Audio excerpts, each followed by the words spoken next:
Hello, everyone. I've been getting comments and questions regarding the New World builds I have posted. I have decided to do a recording to teach you how to edit builds, not just mine, but really any build out there. When you are editing a build or creating one, it should be to your playstyle. My playstyle is going to be a lot different than yours, and I can't account for that. I'm sure that people who have posted their own builds out there probably say the same thing. So let me go ahead and just start by getting into some of the basics and then move into the other stuff. So let's talk about synergy. Synergy basically means that you are looking to pair things together as good as possible. That could be a stat thing, it could be skill pairing, or it could be something else. The only way to really know how well something synergizes is by busting out a calculator like the one I've had up before, which I do have in the other tab, or potentially just carefully studying the skill tree. That's about the best way that you can really handle figuring out synergies. That said, let me just go ahead and say something about the data. You will run into spreadsheets or other things when trying to figure out synergy. If you do run into these, my recommendation is don't have the mindset of I'm a casual player, this doesn't mean much to me. I've been theory crafting since Path of Exile. I think anyone who's played Path of Exile can tell you how difficult it is to create a build from scratch. It takes a lot of theory crafting to get a build going in Path of Exile. New World is very easy in comparison. Very easy. So be very thankful that this is not a complicated game. Also, knowing the data or even the basics, it's beneficial to more than just casual players. It's beneficial to everyone. Knowing where the damages or the stats is really important for creating a good build. While you could certainly make most builds work, the more you synergize, the more efficient you are. That's just how it is. In a lot of games, not just New World, but other games where I have been involved with theory crafting. Okay, so with synergizing and data out of the way, let me talk about something a little bit more advanced now. One thing that you will run into is all the terminologies. Some skills will say that you get stamina back on debuffs or things like that. If you run into keywording like that, just refer to a website. This one's a pretty good one. You can see that all the debuffs are listed. So that means anytime you attack a target with any one of those listed debuffs, you get 5 stamina back. That's a musket skill, by the way. I'm just using it as an example. But you can see that once you start running into words like debuff and things like that, it's a pretty broad wording. It's going to be a lot easier just to pull out a list for that and then work from there. But do be aware of skills that say that, because generally speaking with New World, debuff-based skills or passives are really good. They're a little bit more versatile than, say, a headshot-based passive or skill. Okay, with that, let me go ahead and point this out. This is going to be the next piece of advanced. I have worked with other people to create a quick sheet for New World to make this as easy as possible. Also to avoid those dang ads, because if you were to pull up the various wiki pages, you would run into ads which are annoyingly slow to load. So this quick sheet avoids all the ads, and it combines everything into one area so you don't have to pull up different tabs. Full credit goes to Fextra Life, fandom page, and the various YouTube videos that we pulled from. Actually, I did recommend an edit for that, so proper credits given. Hopefully that will be added in pretty soon, but for now, this is the little quick sheet that I've worked with others to do. My part in this was simply just to compile data. I left the math up to other people. They said that the math lines up, so as far as I'm concerned, it looks fine. But anyways, all the weapons have damage associated with a stat, and you will notice it varies with weapon to weapon. Some are hybrids, some are pure. Whenever you're considering a build, it goes beyond looking at the passive skill tree. It also goes into stats and other things. As you can see with certain weapons, they get more damage from a certain stat than others. It all depends on what your preferred playstyle is and what you're looking to do with said build. So just keep this quick reference sheet around. It should help you out. It's going to be a lot easier than me trying to go through each and every one of these for you. But with that said, now let me get into kind of some examples.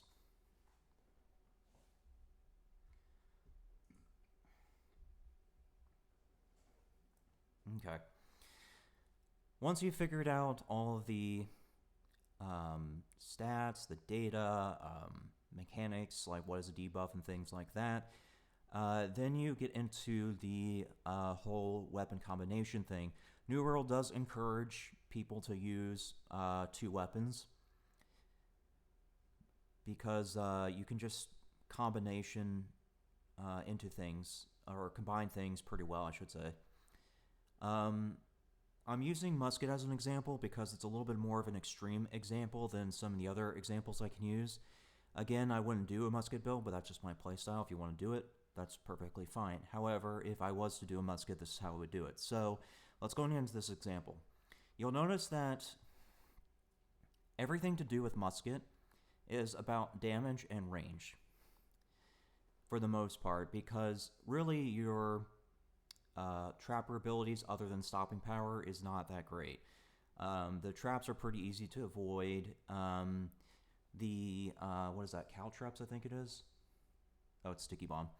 Yeah, sticky bomb is about the only thing in trapper that's pretty difficult to avoid, and it does a lot of damage. But it's very situational, and it requires the enemy to be fairly close, which is not what you want with a musket, because the more the distance you have between you and the enemy, the more time you have to work with that reload mechanic it has. But either way, you'll notice that some abilities go beyond range, and I'll go ahead and point a few of them out. Let's see. Right. So here's one good example. It's weakened defense. You'll notice that it says it increases the stamina damage to blocking enemies using shields by 50. What that means is that the musket is going to do 50 more stamina damage to somebody wielding a shield. You have 100 stamina in total on any character. That means you're doing, on the ability alone, half their stamina if they try to block your musket shot. That's pretty rough to deal with. And then you run into this second part of it, which is 10% of armor penetration. That means that it's, as far as I can tell, it means that it's negating 10% of the armor. So whatever armor it's negating, whatever number that is how much damage it's doing. Think of it as true damage. It's not negated by physical reduction. At least that's what I've tested and seen. I could be wrong, but as you can see, there are more complex stuff in here than what you would expect. But yeah, that's one really good example. Here's another good one. Let me see, is it right here? Yeah. You'll notice it says removes damage fall off from standard musket shots. Standard meaning your auto attack. That means it does not apply to your 3 abilities.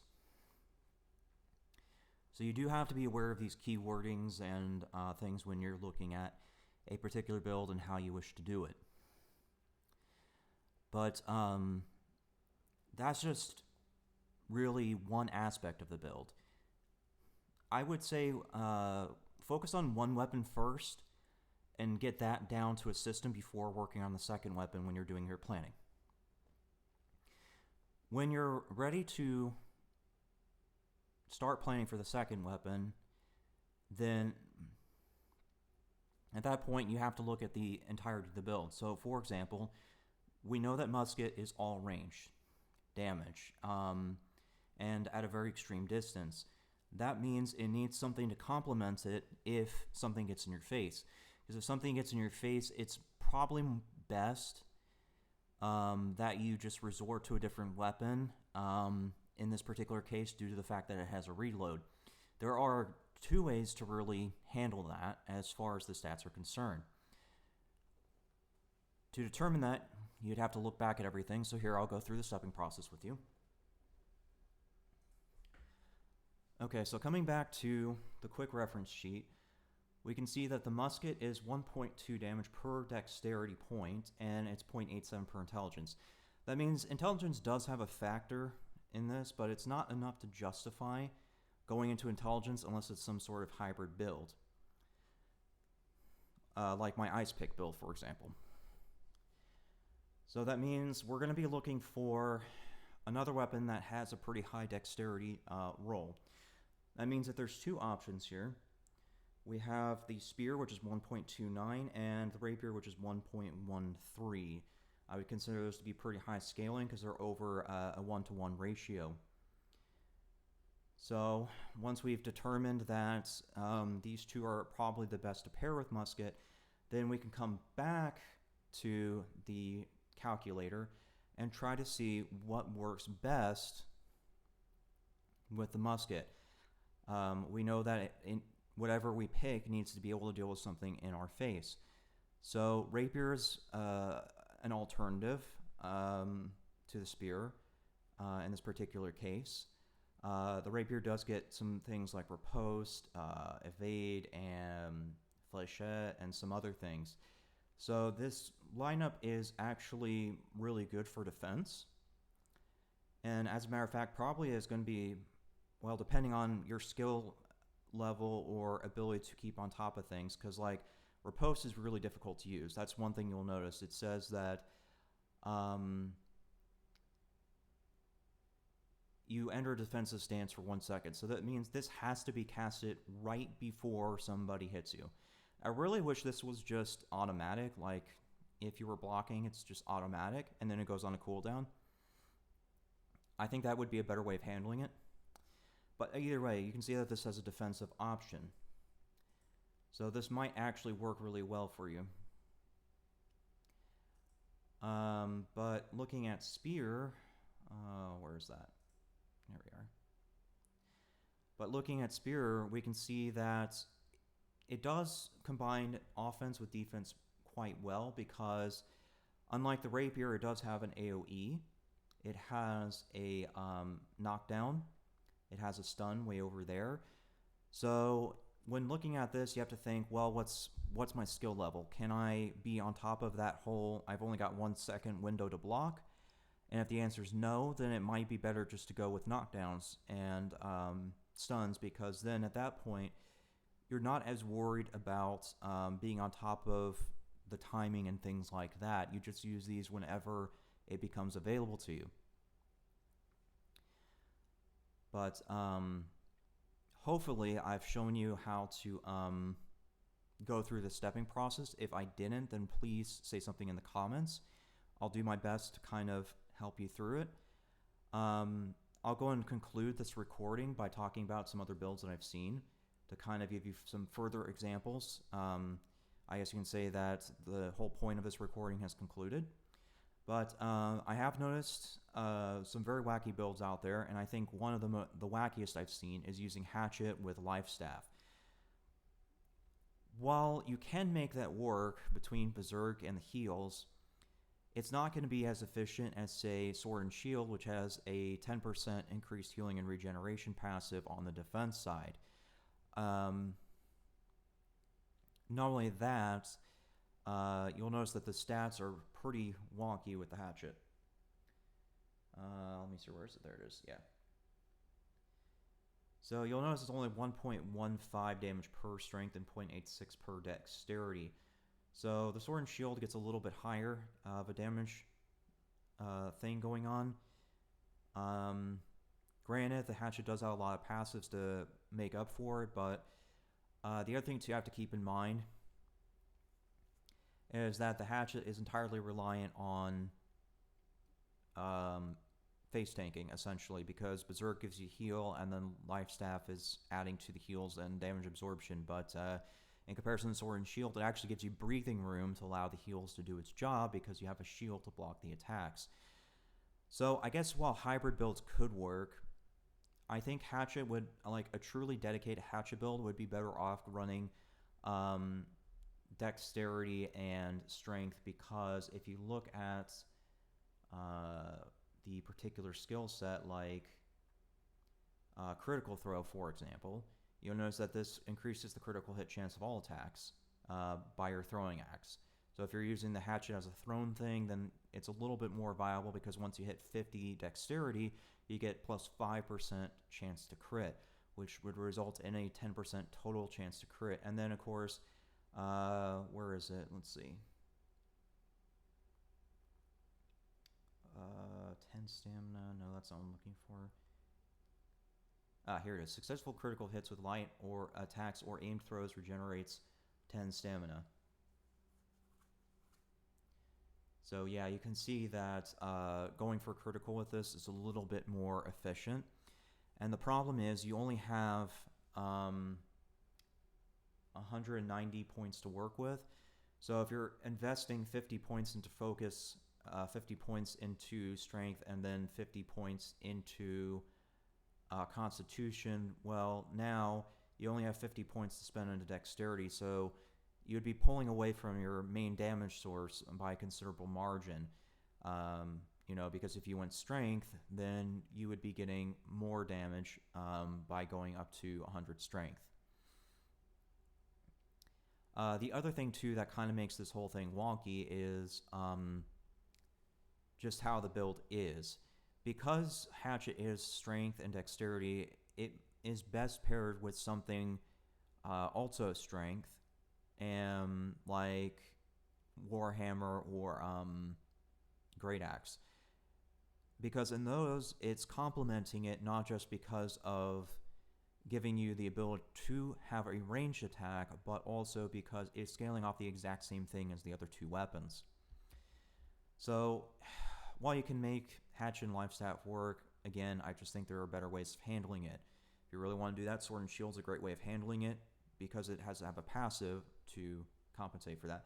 But that's kind of like the whole stepping process and how to think of things. But that's all the examples I have for you. I hope this helped. Thanks for listening.